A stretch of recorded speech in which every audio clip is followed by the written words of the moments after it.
Hello আসসালামু আলাইকুম guys, আশা করছি আপনারা সবাই অনেক অনেক ভালো আছেন। তো আজকে আমরা নতুন একটা আমাদের ব্লগ ভিডিও দেখে তো আপনারা বুঝতে পারছেন কিসের আমরা ব্লগ ভিডিও বানাবো। তো আজকে আমরা রোজা থেকে একটা জমিতে কাজ করতে আসলাম। আসলে কাজ করতে আজকে তৃতীয় রোজা, তাই আমরা মানুষের জমিতে এসে কাজ করতেছি, কারণ আমাদের টাকা খুব আসলে রোজা থেকে কাজ করতে ভালো লাগে না। আর সবাই জানে রোজা থেকে কাজ করলে কেমন। তো আপনারা তো দেখতেই পাচ্ছেন আমার মাথার উপরে কিরকম রোদ, এই রোদের ভিতরে কাজ করা। আপনারা সারাদিন কাজ করে টাকা পেলে কিন্তু আমাদের মনটা একদম খুশি হয়ে যায়, কারণ আর আমাদের কাজটা শেষ হলে আমরা চলে যাবো রাজাবিরাট হাটে। রাজাবিরাট আমরা গ্যাসোর থেকে টাকাটা নেবো, টাকাটা নিয়ে আমরা রাজাবিরাট যাই ইফতার বাসায় যাই, আমরা ফ্যামিলির সবাইকে নিয়ে ইফতারটা আমরা সবাই বেটে চড়ে খাবো। এটাই কিন্তু সত্যি আমি রোজা থেকে আজকে কাজ করছি, কারণ রোজা থেকে কাজ করার উদ্দেশ্য মানে প্রথম আজকে আমি ভিম লিরালাম, আর জীবনে কোনোদিন আমি ভিম লিরাইনি। তাই আর যদি কোনো কিছু ভুল হয়ে যায় আপনারা অবশ্যই আমার কমেন্টে বলে যাবেন, কারণ আমার আর ভিম লিরে আমাদের সময় কোন দিকে যাচ্ছে আমরা নিজেও কিন্তু বলতে পারছি না। আর এই ভিউটা আজকে হয়তো আপনারা বিশ্বাসই করতে পারবেন না, ভিউ আজকে আমি গোড়ালটা লিরালাম, কারণ বাবার গাড়া আমার ঘাড়ে যে কবুতরটা দেখতে পাচ্ছেন, এই কবুতরটা কিন্তু আমার খুব একটা শখের কবুতর।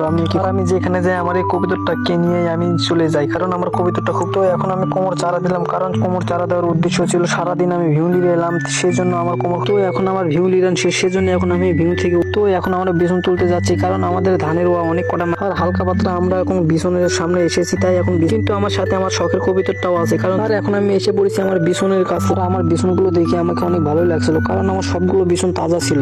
আর এখন আমি আমার বিছনের কাছলায় এসে পড়ছি, কারণ এখন বসে আপনারা তো দেখতেই পাচ্ছেন আমরা কিভাবে বিছন তুলি। আসলে আমরা কিন্তু বিছন তোলা সত্যি জানি। যাই হোক আমরা 4-5টা বিছন তুলেছি, তাই এখন হাতে আমরা কোবাচ্ছি, কারণ আমাদের যাই হোক বন্ধুরা আমাদের বিছন তোলা শেষ। এখন আমরা মানুষের জমিতে ফেরত যাব। তো আমার ফেরত যাতে একটা মুরব্বীর সাথে দেখা হলো। মুরব্বী কিন্তু ভার নিয়ে অনেক কষ্ট। মুরব্বীকে কইলাম মুরব্বী আমরা এই ভাতটা তোমার লিয়ে যাই দেই, কিন্তু মুরব্বী শুনলো না, ওজা থেকে। যাই হোক বন্ধুরা এখন আমাদের কাজ করা শেষ হতে চলেছিল, তাই এখন আমরা ভেঙে খোসা দিতেছি। আর এটাই কিন্তু বাস্তব, আমরা জীবনে কোনোদিন ভিউ লিরাইনি। আর খোসা কিভাবে দেয় এটার বিষয় হলো এই রোদের ভিতর আমার কবুতরটা আমার সাথে আছে, কারণ কবুতরটা তাড়াতাড়ি আমরা ভেঙে খোসা দেওয়ার চেষ্টা করছি, কিন্তু আমাদের কামটা তাড়াতাড়ি হচ্ছে। আমি এখন জমির চারপাশে দেখলাম, চারপাশে দেখে অনেক ভালো লাগলো, কারণ সবাই এখন আমি জমি থেকে ওঠে হাত পা ধোয়ার জন্য আলে উঠলাম, কারণ এখন হাত ডিবের হাউসটা আমার মুখের আগে ছিল, সেই জন্য আমি এখানে হাত পা ধুলাম।